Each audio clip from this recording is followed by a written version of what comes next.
So this is one of the training tools that I like to use when I start with muzzle training. This is a cup. It's had the bottom clipped out. I use clear so that I can see the dog through the cup, but it does not have to be clear. And it is one of the first steps of asking the dog, can you put your nose into something that is small? So I have the puppy here. I'm gonna put my cup on the ground. I have a treat. I'm gonna drop my treat in the cup. And let the dog fish it. When he puts his nose in, he's getting tactile information, 360 degrees around his nose, where he can feel that it's touching him. And that's one of the first aspects that we can teach regarding muzzle training.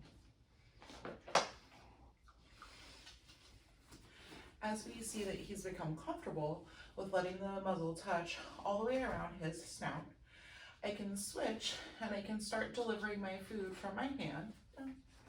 I can start delivering my food from my hand through the back opening of the cup.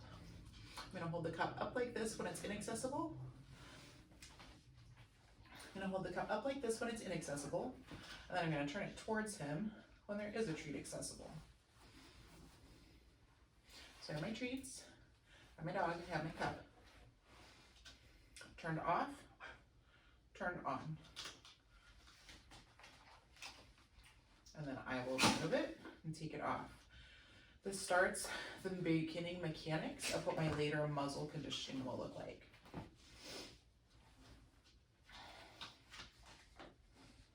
I'm trying to hold my cup in one spot so that the dog comes to the cup rather than me placing the cup over the dog's nose. So I'm showing it to him and I'm encouraging him to come up and engage himself. And then I'm gonna remove it when I'm ready to take it off. And that is one of the foundation exercises that we can do for muzzle training before we ever actually introduce the muzzle equipment itself. Once my dog is comfortable putting their nose inside something that is constrictive, I'm gonna switch and I'm gonna try a basket muzzle. With the basket muzzle, there's gonna be a feeding slot, generally right here. It's at the bottom of the nose area. It's gonna require some practice for both you and the dog to be able to feed through the feeding slot. I'm gonna start with a treat in my hand, which the puppy's pretty happy about.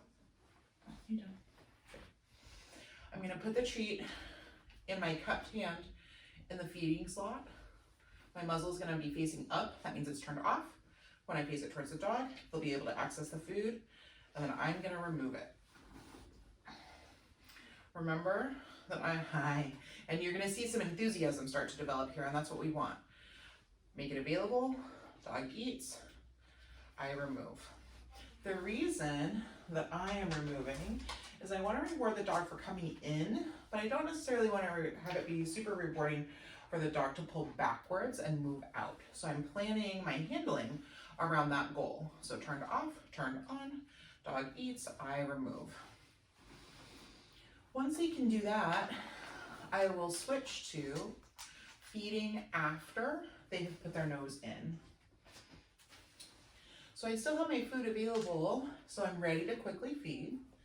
I'm gonna have my muzzle. It's gonna be facing up. I'm gonna face it towards the dog. Yes. When his nose comes in, I'm gonna feed through the feeding slot. And you can see it takes a second for him to figure that out, and then I'm gonna remove it. I might reset by sending him away. He's gonna show up. I'm facing up, it's turned off. I'm gonna face it toward him, good boy. I'm gonna face it towards the dog. Nose comes in, I'm gonna feed through the feeding slot, and then I'm gonna remove it. Reset. Hi, buddy. I show it. He's trying to put his nose in, but he missed the hole, so I'm gonna remove. Make it easier for him to get in.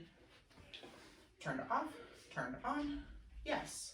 I mark when the nose comes in, feed through the feeding slot, and then I'm gonna remove. When I'm doing muzzle training, I'm trying to ask the dog the question of, when this is available, can you please come put your nose into the basket? That is a different question from, can you hold still while I put something on your body? Both of those are relevant things for different scenarios, but when I'm doing muzzle training, I really want to make sure I'm focusing on the question of, can you put your nose in that? Here are the difference between those two things. This one is the one that I want. He comes to the basket to get rewarded, and then I take it off.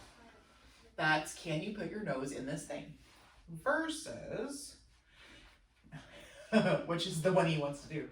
And versus, can you hold still while I put this thing on you? Now it's lovely that he can do both, but I want to make sure that I am being clear with the dog, that I want them to come up and sort of do the work. I want them to do the movement. So that's the difference between those two questions. Good. Once my dog can put their nose into the basket fairly predictably, I'm going to start making it a little bit more difficult for them to find the opening of the basket.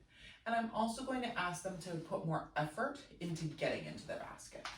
So I'm going to start by just sending him away for a second. I'm going to stop him a little bit further away from me.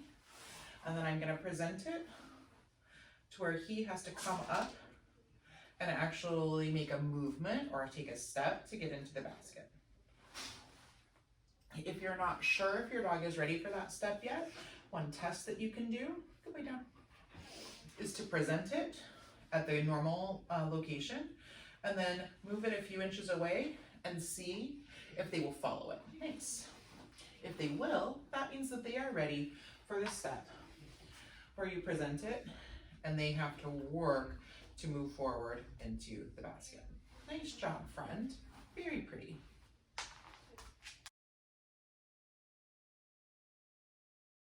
Moving forward into the basket is one skill. I also want to make sure that the dog can find the basket at different angles of approach.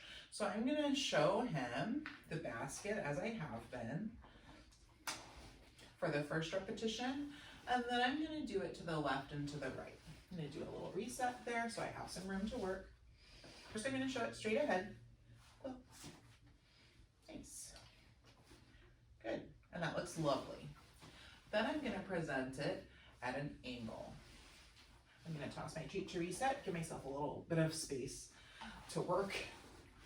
Good boy.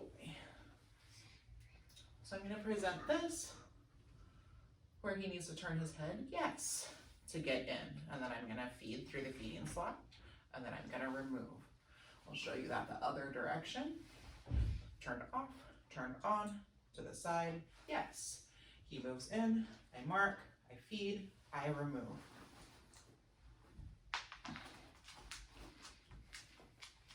Once you know that your dog can move forward and can turn left and right, then you can start adding duration of them following the basket, greater distances, and for longer periods of time.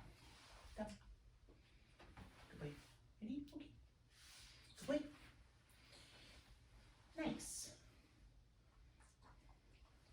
And then I'm going to remove after I feed, reset treat, show you that again. I'm going to show it to him, he's going to come forward into it, and then I'm going to make it turn a corner, yes.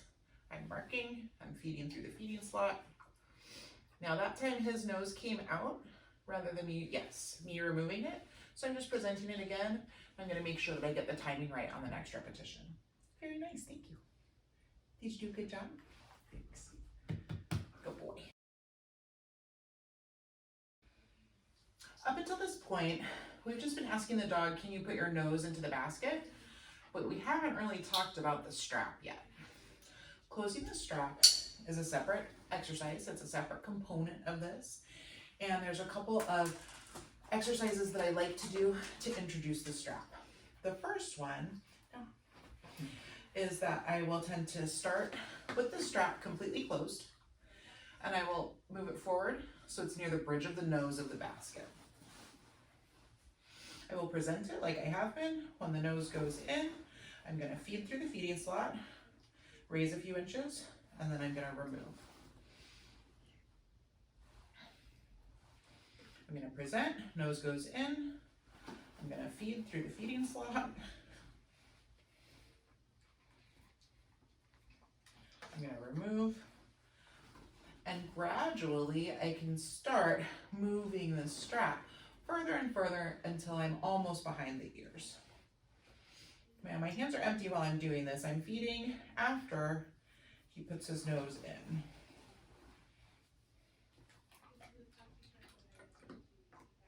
Remove. So that's one exercise, is raising and lowering the strap. Another is presenting it with the strap completely closed and presenting it very much in the position that it will be in when the dog wears it. That way, the dog has to actually put their head through the collar strap to get into the basket, and we've heavily rewarded getting into the basket already. So I'm gonna show it, and this is kind of a puzzle. Yes, good boy. Can you get your nose into the basket even though there's a collar strap in your way? And he can. Good job. I'm feeding through the feeding slot, and then I'm going to use the clip to take the muzzle off of him. So another exercise is to completely close the collar strap and present the muzzle with the collar strap essentially in the position that it will be later on, such that the dog has to push their head through the collar strap to access the basket. Now we have a strong reinforcement history at this point for putting your nose into the basket. So that's a goal that the dog's probably going to try to achieve. We're just making it a little bit more tricky to get to that goal. So I'm going to present it like this. Yes. I'm marking. I'm going to feed through the feeding slot. And then I'm going to remove. I'm going to present it. Yes. I mark, feed through the feeding slot. If it happens to go all the way on, I'm just going to use the buckle to remove it. Nice. Good job. I want dogs to be nice and stationary when I remove the muzzle, just like they are when they go into it, so that I have a safe situation where everybody's pretty calm. Yeah. I know, yes, you're a smart guy. Good job. Little bonus one there. So again, I'm going to close this so it's fully shut, fully shut. I'm going to present it. Yeah. Yes. He's going to put his nose through. I'm going to feed through the feeding slot. I'm going to try to. I had a little treat fumble there. That's going to happen. Feed through the feeding slot. And then I'm going to remove using the clip. I'm rewarding after I remove for stillness.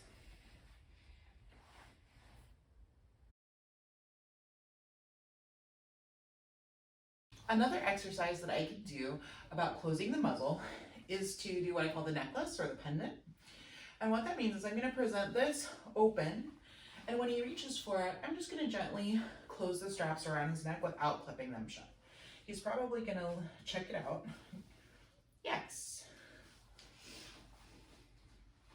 So he has a strong reinforcement history for putting his nose into the basket. So I'm presenting it like this. Nice. And I'm just partially closing it. Nice. It's not required for him to put his nose into the basket, he's just choosing to. Nice. But wearing it like a little necklace is another way that you can get towards closing the straps. Nice. Until I get to the point where I can actually close it all the way. Nice. So you can see he's kind of wearing it as a pendant or a necklace right now. Not all the way on, but he's getting the feeling and the sound of what that strap is about.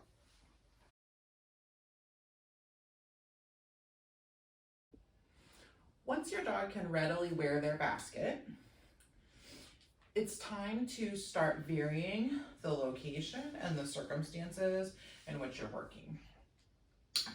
Being able to just wear the basket is different from being able to wear the basket for duration. It's different from being able to follow instructions while you're wearing the basket. It's different from being able to even walk on your leash while you have your basket on. So you want to make sure they're nice and comfortable just wearing it first. Nice reinforcement history for that. And then you can progress to showing them while you have your basket on, can you do a hand touch? Can you do a sit? Can you do a down? Once they can do those things, take your skills on the road. Go practice in a different room of the house, practice in a different house, practice it on part of your walk or while you're waiting with your dog, like at a dog class. Hi, good boy. Anytime that your dog is out and about, start shuffling in the skill of, can you wear your basket? That way it's going to become something normal for them to do, and it's going to be comfortable for them, and you're going to have a much higher success rate trying to use your basket in an urgent scenario, especially if it's in a novel location like the emergency veterinary office, or while you're on a hike if the dog hurts himself.